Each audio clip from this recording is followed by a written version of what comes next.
अस्सलाम वालेकुम व्यूअर्स, कैसे हैं आप। इस वीडियो में मैं पर्टिकुलरली बात करने जा रहा हूं सोलर पैनल्स की प्राइसेस के बारे में। सोलर पैनल की प्राइसेस जो हैं वो बहुत ही कम हो चुकी हैं। जैसा कि आपको पता है कि जून का महीना स्टार्ट हो चुका है 2023 का, और इस मंथ के आते ही बहुत सारी प्राइसेस और ज़्यादा रिड्यूस हो चुकी हैं, जिसमें इन्वर्टर्स भी शामिल हैं और इसमें सोलर पैनल्स भी शामिल हैं। MPPT चार्ज कंट्रोलर की अगर बात करें तो उनकी प्राइसेस कम नहीं हुई हैं, तकरीबन उनकी प्राइसेस ऑलमोस्ट सेम ही हैं। लेकिन अगर आप वायरिंग की बात करें, कॉपर वायरिंग की अगर बात कर लें तो उनकी प्राइसेस भी तकरीबन सेम ही है, उसमें ख़ास कोई फ़र्क नहीं है। जैसे फॉर एग्जांपल अगर सिल्वर वायर जो है 6 mm का अगर रोल लें तो तकरीबन 15 to 16,000 का आपको मिल जाता है, और कॉपर वायरिंग का अगर रोल लें तो 20,000 से के आसपास मिलता है, या 20,000 से भी थोड़ा ज़्यादा का मिलता है, जिसमें 90 मीटर्स जो है वो वायर होती है। 6 mm की वायर की बात कर रहा हूँ। तो इसी तरीके से जो सोलर इन्वर्टर्स हैं, अगर हम बात करें कि जैसे अगर 1.5 किलोवाट का इन्वर्टर की बात कर लेते हैं, फॉर एग्जांपल ज़्यूनिक के इन्वर्टर की बात कर लेते हैं 1.5 किलोवाट की, तो ये इन्वर्टर जो है वो मार्केट में जो है वो तकरीबन 75,000 से लेकर 85,000 के बीच में जो है वो वेरी कर रहा था, और अब वही इन्वर्टर जो है वो 66 या 67,000 का आजकल आपको ईज़िली मिल जाता है, डिपेंडिंग अपॉन द लोकेशन के आप जो हैं वो किस एरिया में हैं। क्योंकि रावलपिंडी, इस्लामाबाद, फैसलाबाद, इसके अलावा कराची, लाहौर, इन सब जगहों के रेट्स में, इनकी होलसेल मार्केट्स में बहुत सारा फ़र्क है। तो अगर 2, 4, 5 हज़ार 6 हज़ार का हर जगह जो है वो फ़र्क पड़ता है। एक तो डिस्टेंस के हिसाब से भी प्राइस में एक डिफरेंस आता है, इसके अलावा प्राइस का डिफरेंस इसलिए भी आता है कि जिस शॉपकीपर ने वो ये जो माल परचेज़ किया है वो जो है वो किस क्वांटिटी में किया है, ये भी मैटर करता है। अगर उसने कम क्वांटिटी में किया है, फॉर एग्जांपल उसने एक इन्वर्टर के खाली 10 पीस परचेज़ किए हैं या 5 पीस परचेज़ किए हैं, तो डेफिनेटली वो आपको महंगा सेल करेगा। लेकिन जिसने जो है वो अगर कोई होलसेल में डील कर रहा है, यानी कि फॉर एग्जांपल वो हंड्रेड्स की क्वांटिटीज़ में उठा रहा है, यानी कि 500 या 1000 की क्वांटिटी में ले रहे हैं, डेफिनेटली उसका रेट जो है वो बहुत कम होगा। तो ये डिपेंड करता है कि जिससे आप इन्वर्टर परचेज़ कर रहे हैं, जिससे सोलर पैनल परचेज़ कर रहे हैं, उसके पास कितना स्टॉक है। वो नंबर 2 कि वो किस लोकेशन में है, यानी कि रावलपिंडी में है, कराची में है, फैसलाबाद में है, ये कहाँ पर है, ये सब चीज़ें जो हैं। दूसरी बात ये कि मार्केट में कुछ कंपेटिटर्स भी होते हैं, यानी कि पहले कुछ लोग जो हैं वो इसलिए भी सस्ती सेल कर रहे होते हैं कि उनके सामने जो शॉप होती है वो उन्होंने रेट कम किया होता है। तो समटाइम्स ऐसा भी होता है कि एक दूसरे की टसल में चीज़ें जो है सस्ती चल रही होती हैं, मार्केट में जो है वो बहुत सारी डिफरेंट सिचुएशंस चल रही होती हैं। एनीवेज, मैंने आपको ये बताना है कि जून में 2023 में जो प्राइसेस अब कम हो चुकी हैं, मैं 1 by 1 जो है वो जिक्र करूँगा। पहले हम स्टार्ट करते हैं 150 वाट के पैनल से। 150 वाट का पैनल हो, 175 वाट का पैनल हो या 185 वाट का पैनल हो, यानी कि ये सारी, जैसे कि मैंने बताया कि ये सारी एक ही कैटेगरी में फॉल करते हैं सारे पैनल्स। इनकी प्राइसेस की पहले मैं बात कर लेते हैं। इनकी प्राइसेस जो हैं वो 12,000 से लेकर 14,000 के बीच में कहीं भी हो सकती है।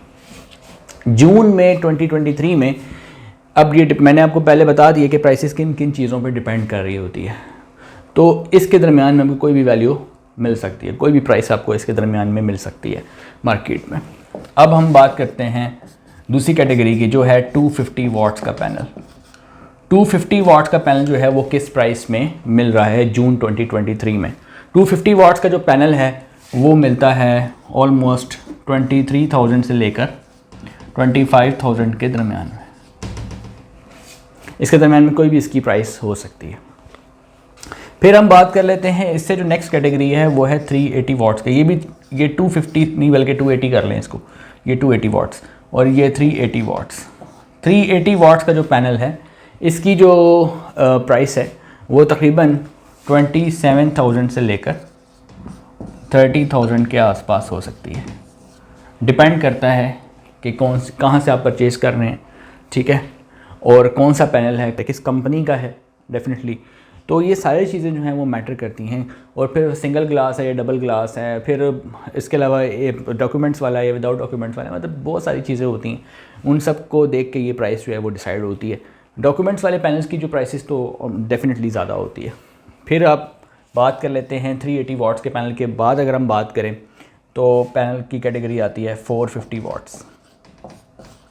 अब 450 वाट का जो पैनल है वो आपको मिलता है तकरीबन 37,000 से लेकर 40,000 के दरमियान में।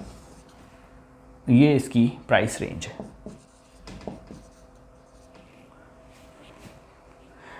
ठीक है, लेकिन इसमें डबल ग्लास भी है 450 में और सिंगल ग्लास भी है। डबल ग्लास का पैनल जो है वो भी तकरीबन इसी रेंज में लाई करता है, और जो सिंगल ग्लास है वो भी इसी रेंज में लाई करता है। अगर बहुत फ़र्क हुआ भी तो 1 से 2,000 का फ़र्क हो सकता है। फिर हम बात कर लेते हैं 545 वाट्स या 550 वाट्स के पैनल्स की। अब ये जो कैटेगरी सबसे ज़्यादा यूज़ होने वाली कैटेगरी एक ये है और एक ये है। ये क्यों ज़्यादा यूज़ होती है? क्योंकि जो सोलर टेक्नोलॉजी को स्टार्ट करता है सबसे पहले, यानी कि जो सोलर में इन होता है सबसे पहले, वो जो पैनल परचेज़ करता है आम तौर पे जो होता है 60-70% ये चांस होता है कि सबसे पहले वो ये वाला पैनल इस कैटेगरी में कोई लेता है और वो कहता है कि मैं अपनी एक लाइट या एक पंखा चला लूँ। मैं छोटे घर की बात कर रहा हूँ, एवरेज घर की बात कर रहा हूँ। तो वो कहता है मैं अपने घर के 1-2 पंखे चला लूँ, 1-2 लाइट चला लूँ। तो उसके जहन में ये बात होती है, वो फिर पहले वो यहाँ से स्टार्ट करता है, जिसका बजट कम होता है। जिसका बजट अच्छा होता है डेफिनेटली वो तो फिर बजट अच्छा हो तो फिर वो डेफिनेटली इस कैटेगरी में जाएगा।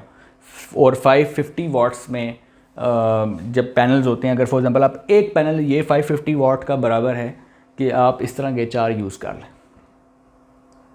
इस तरह के अगर आप 4 यूज़ करते हैं और इस तरह का अगर 550 वाला एक यूज़ करते हैं तो वो एक जो है वो इन 4 से बेटर है। लेकिन कैसे?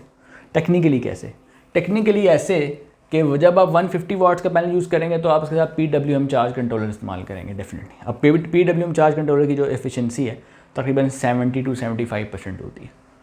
और जब आप ये वाले पैनल यूज़ करेंगे तो आप PWM चार्ज कंट्रोलर तो इस्तेमाल नहीं करेंगे, डेफिनेटली आप MPPT चार्ज कंट्रोलर यूज़ करेंगे। तो MPPT चार्ज कंट्रोलर की जो एफिशिएंसी है वो 95% के आसपास होती है। तो इसके साथ आप MPPT यूज़ कर रहे हैं जिसकी एफिशिएंसी 95% है, और इनके साथ आप PWM यूज़ कर रहे हैं अगर 1 या 2 पैनल हों।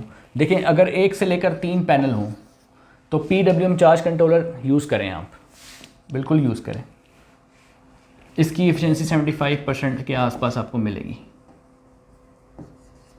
लेकिन अगर आपके पैनल 3 से ज़्यादा हैं, यानी 4, 5, 6 या 8, तो फिर PWM यूज़ नहीं करेंगे आप।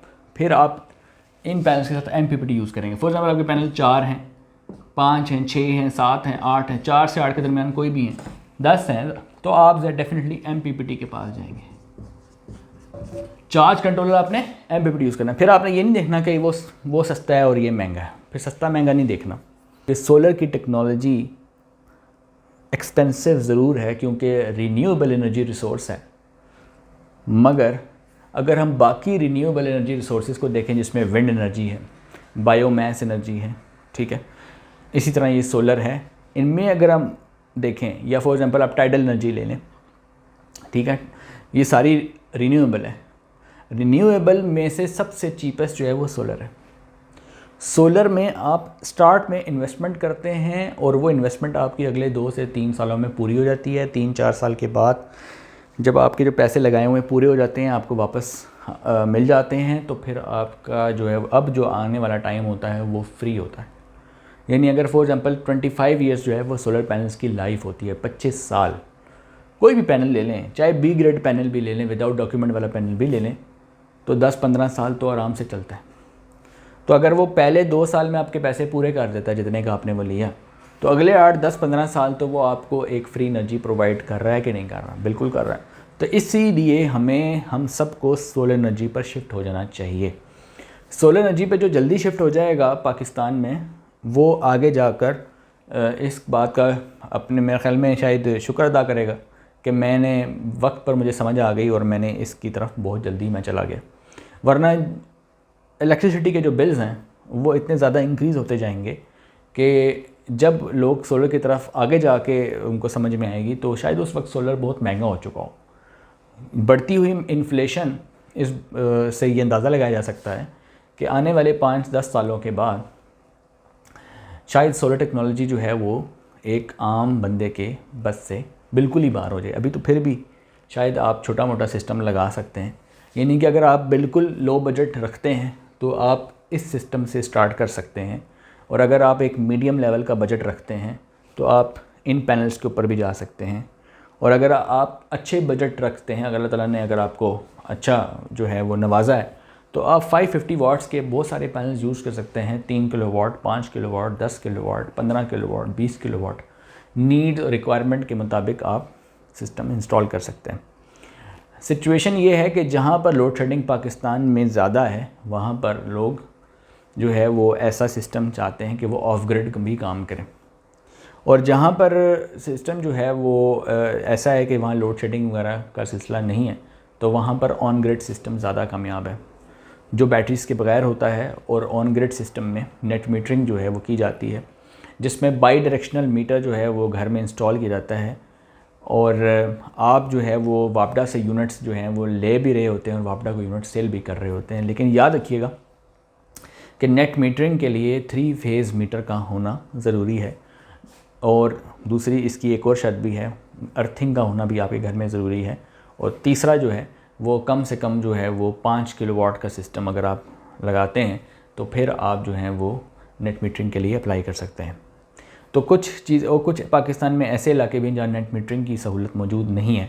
तो सबसे पहले नेट मीटरिंग की तरफ अगर आप जाएँ, ऑन ग्रिड सोल्यूशन की तरफ जाते हैं अगर आप विदाउट बैटरीज़, तो फिर आप ये ज़हन में रखिएगा कि सबसे पहले आपने इन सारी बातों को जो मैंने बताई हैं वो आपने चेक करनी है और देखना है कि वहाँ लोड शेडिंग होती है या नहीं होती है, या नेट मीटरिंग अवेलेबल है भी या नहीं। ये सारी चीज़ें आपने देखनी है, क्योंकि जब इन्वर्टर आप परचेज़ करते हैं तो उस वक्त आप जो है वो देखते हैं कि मुझे कौन सा इन्वर्टर लेना है, मुझे ऑन ग्रिड इन्वर्टर लेना है या मुझे ऑफ ग्रिड इन्वर्टर लेना है। ठीक है, कुछ ऐसे इन्वर्टर होते हैं जो तीनों तरीक़ों से काम करते हैं, ऑन ग्रिड भी काम करते हैं, ऑफ ग्रिड भी काम करते हैं और हाइब्रिडली भी काम करते हैं। तो हाइब्रिड में भी एक होता है ऑन ग्रिड हाइब्रिड, यानी कि वो मिक्सिंग कर रहा है वापडा के साथ और सोलर की मिक्सिंग कर रहा है वापडा के साथ विदाउट बैटरीज़। और एक होता है हाइब्रिड सिस्टम है मगर वो ऑन ग्रिड नहीं बल्कि ऑफ ग्रिड है, यानी कि बैटरी के साथ वो मिक्सिंग कर रहा है सोलर एनर्जी को और आपका लोड रन कर रहा है। तो ये इन्वर्टर परचेज़ करने से पहले आपको चीज़ें सोचने की होती हैं। अब प्राइस के बारे में चूँकि मैंने ये वीडियो बनानी है तो प्राइस मैं आपको पैनल की बता चुका हूँ। अब मैं PWM चार्ज कंट्रोलर की प्राइस जिनको नहीं पता वो भी बता देता हूँ। PWM चार्ज कंट्रोलर स्टार्ट होता है 2000 रुपीज़ से लेकर तकरीबन 3000 रुपीज़ के दरमियान में एक चार्ज कंट्रोलर आपको एवरेज मिल जाता है। लेकिन ये वो है चार्ज कंट्रोलर जो कम एम्पेयर्स का होता है, यानी 20 to 30 एम्पेयर का। लेकिन अगर आपको 50 या 60 एम्पेयर्स का PWM चार्ज कंट्रोलर चाहिए हो तो उसकी प्राइस जो है वो तकरीबन 5000 से लेकर के आसपास हो सकती है। और अगर आप MPPT चार्ज कंट्रोलर की बात कर रहे हैं तो MPPT चार्ज कंट्रोलर जो है वो 10,000 की प्राइस से लेकर तकरीबन 30,000 की प्राइस तक मार्केट में अवेलेबल है। अब वो हाइब्रिड है या नहीं है इसके ऊपर मुकम्मल वीडियोज़ जो हैं कुछ बनाई भी हैं, वो आगे भी बनाऊंगा। और बाज़ लोगों ने कमेंट्स में मुझे ये कहा है कि आप हमें प्रैक्टिकल डेमोन्स्ट्रेशन भी जो है वो बताएं। तो इंशाल्लाह आने वाली वीडियोज़ में आप चैनल को सब्सक्राइब करें, बेल आइकॉन को जो है वो आप प्रेस कीजिएगा ताकि आपको आने वाली जो वीडियोस हैं वो मिलती रहें। आने वाली वीडियोस में हम प्रैक्टिकल डेमोन्स्ट्रेशन भी करेंगे जिसमें सोलर पैनल को प्रैक्टिकली बताया जाएगा कि इसको आपने कैसे इस्तेमाल करना है।